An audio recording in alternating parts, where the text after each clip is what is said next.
Consider this scenario.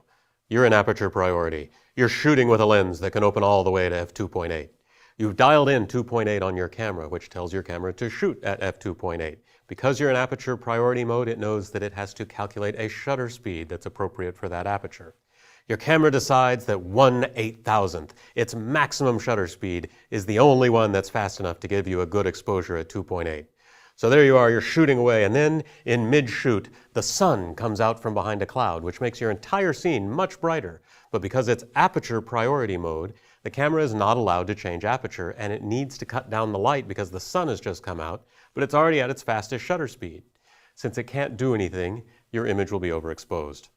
If you enable the Safety Shift custom function, then the camera is allowed to change aperture even when you're in aperture priority mode. Similarly, it's allowed to change shutter speed even when you're in shutter priority mode. Activating Safety Shift is very simple. Go into the Custom Functions menu, into the Exposure group, and it's way over here, number 6 is Safety Shift. I just set it to Enable, and now Safety Shift is turned on.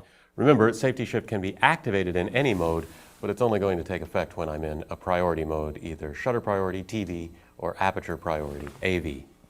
Don't worry, Safety Shift won't be wantonly changing your aperture. The only time that it will happen are on those rare occasions when you're kind of up against the wall exposure-wise, and you're in a priority mode, and your current priority choice will result in an over or underexposure.